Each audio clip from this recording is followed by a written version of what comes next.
Rodney Davis joins us in the studio. No, I've not. Have you been in a hurricane? I was in a Category 1 in Miami, Florida. We've had that here. 2000. How bad is a Category 1? 60-mile-an-hour winds? You know, it's from the worst storm you've ever seen here. Just, it goes on for 48 hours and you have no power. Was it kind of cool, though? Did you party? Did you have a hurricane party or anything going on? I had a 2-year-old daughter with me. Oh, that's not good. Yeah, no, it wasn't good. No power. I had to listen to the playoff game. It was NLCS. I was listening to it on a radio. It was, and then the battery went out before the game was over. So can you imagine that was a Category 1? It was a Category 1. We don't even know the names of Category 1s. What was the name of this one? Do you remember? I want to say it was Irene, but not the big Irene. Oh, okay. But it was back in about, you know what? It was 2000. It was 2000. All right. So can you imagine a 3? No, I can't. That's why, even a Category 1, you think of the worst storm you've ever seen here and just have it go on for 48 hours straight. Then maybe it's not a good idea that they send Al Roker out there to stand in it as part of the morning show for our entertainment purposes. Because then it gets people like me to think that it's going to be a cakewalk. Oh, yeah, you're absolutely right. All right. I hear the mayor of New Orleans is already on President Obama for not doing enough. Did you hear that? No. Didn't send enough money down already. I'm not surprised. But here's a guy who is against, he'd like to see less federal dollars being spent locally, so you can't keep him happy. Have you been watching the convention? I saw a little bit last night when I got back from a couple of visits down in Madison County. Did you see the big speeches? Did you see Ann Romney's speech? Did you see I saw the Christie's part speech? of Ann Romney's, and I saw most of Chris Christie's. So what did you think of Christie's speech? I just like his straightforward demeanor. I like the fact that the guy talks about making tough decisions and actually makes them without worrying about whether or not it's going to affect him or his reelection chances or if people actually like him. He's making the tough decisions that need to be made in this country right now. And that's a guy that's done it. I mean, he talks the talk, but he walked the walk too. Scott Walker in Wisconsin, he was also a speaker. I didn't hear anything that he had to say yesterday, but I imagine it was probably pretty much the same message. The question I have is, I think back to Ross Perot in his campaign, and a lot of it was about sacrifice and that whole theme, which is almost a little bit of what I think Christie was talking about, like this is going to hurt and that sort of thing. How do you think that resonates with people? I think it resonates well. I think Americans realize that we have to put our country on a debt repayment plan. I mean, we're at $16 trillion in national debt right now. And conservative estimates show that if we keep spending it at the current levels, it's going to double in the next 15 years. A $30 trillion debt is just offensive to me. Everybody likes that idea, the thought of it, but then when you get specific and start talking about here's what's going to get cut, here's what's going to cut, that's where you face the fire. That's where you face the fire, but that's where you need real leadership. And that's what's been there's been a dereliction of duty of both parties in Washington right now, punting some very important issues like extending our current tax rates so that businesses have certainty they need to actually hire people and create the jobs that all politicians continue to talk about. We also see a failure to pass a comprehensive farm bill so that our farmers during one of the biggest droughts of our generation can actually understand what their crop insurance program is going to look like next year and years from now so they can begin to plan ahead. What are the elements of a farm bill that you think must be in there? Crop insurance strengthened program. Farmers are willing to give up direct payments to have a better crop insurance program and better risk management tools. And that has to be the cornerstone of any comprehensive farm bill. Let me ask you, there's political action committee commercials out running against your opponent. And one of the things they say, and I don't know whether they took a page from the GOP in Illinois or vice versa, but it was a vote for Gill is a vote for Nancy Pelosi, to bring Nancy Pelosi back. Let's talk about Speaker Boehner and the Farm Bill. Here's a guy who had the opportunity to put this out on the floor, and he hasn't done it. Oh, no. What are your thoughts on the current Speaker of the House? Well, I think, as I said, I think it's a dereliction of duty of both parties that we haven't passed a comprehensive farm bill. And I'm blaming Republicans and Democrats. I don't think things are going to get done before the end of the year, and I look forward to actually being able to sit around the table and address the major concerns of this district while passing a true comprehensive farm bill. If you had an audience with Speaker Boehner, what would you say to him? I'd tell them something needs to be done. Come on, let's move this bill.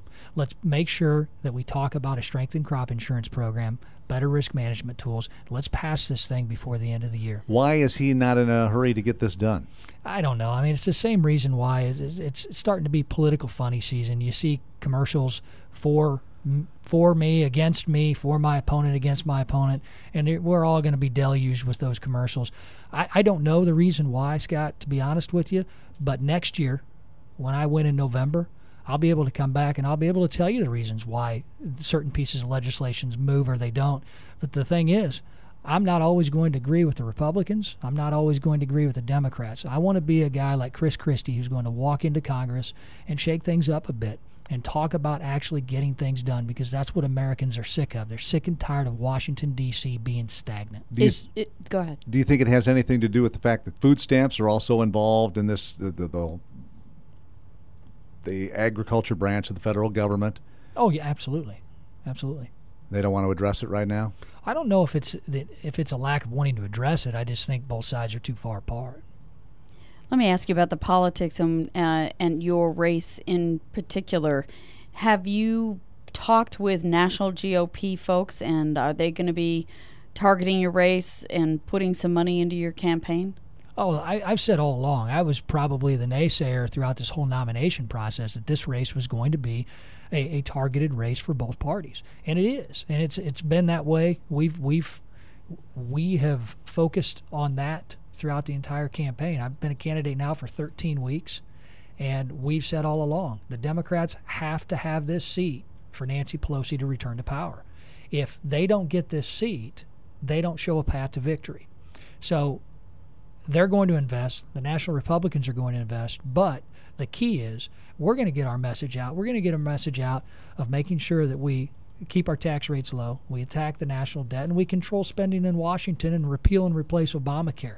And that message is going to come from our campaign. And that's what I'm going around the district talking to people about. You have a women's advisory committee that of which includes some area people that names you might be familiar with: Julie Dobsky, owner of the McDonald's, and Connie Nord, who's been involved in local politics. What do you expect this group of women to do for you, and how important is the women vote to you winning this seat? Every vote's important, and the women vote, male vote. Every single demographic is a demographic that we want to go get our message to. I'm just excited to have Julie and Connie and people like Brenda Edgar, who are chairing it, that offer us advice and talk about the issues of the day. And one thing I find out is it's not just a male issue or a female issue. It's an issue for all Americans when we talk about lower taxes, when we talk about making the tough decisions on debt and on spending.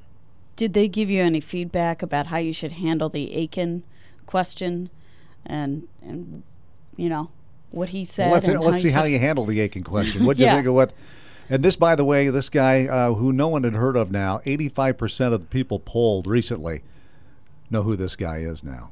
Not for a good, it's infamy. Yeah. So what do you think of his, well, for the record, his comments? Stupid. Just plain stupid. I think that was John McCain. I think that's what John McCain said. It was kind of funny to him then, even though that was my thought. No, but it was kind of funny to hear this former presidential candidate. Well, I called him an idiot. Well, the guy's an idiot. Okay, yeah, that's right. Stupid. I'll take stupid now. Yeah. Then everybody have to cite me, but it is. It's stupid. I mean, it's just a comment that it deserves no response because it's so absurd. What about the Republican Party platform, which basically talks about being against abortion in any circumstance? Do you agree with that? No, I am the only pro-life candidate in this race. I'm proud to take the endorsement of the National Right to Life. I'm proud to work for a pro-life agenda, but I do believe in exceptions of rape, incest, and death of the mother, which is the National Right to Life position. All right. Anything else? We're out of time. Good talking to you, though. It's you too, Hurricane. That's going to be your new nickname. Let's go. Well, I think we ought to go. Hey, you know what? Did we give him one of my presidential campaign buttons? We need to, Laura, if you could go down and get one of those for him, because I'm going to make the announcement tomorrow that I'm running for president. I just heard a mayoral announcement on the way in. Well, that's nothing. That's mayor. That's small stuff. Small stuff. But I want to run, and I'm a Whig. All right. So there's bringing the Whig Party back. Yeah, I'm bringing the Whig Party back. Let me just throw some things by you and get your opinion of them, okay? Get rid of death row. We're going to have electric bleachers. Well, what a platform. Well, that's just one plank. No, pardon the pun. Yeah. Well, Super Bowl Monday, the national holiday. We get rid of Columbus Day, okay? What's Columbus Day? You get rid of Columbus Day, you take that holiday, and we make Super Bowl Monday a national holiday. Everyone has the day off. You know what? That's something to think about. All right. what about Pizza Friday?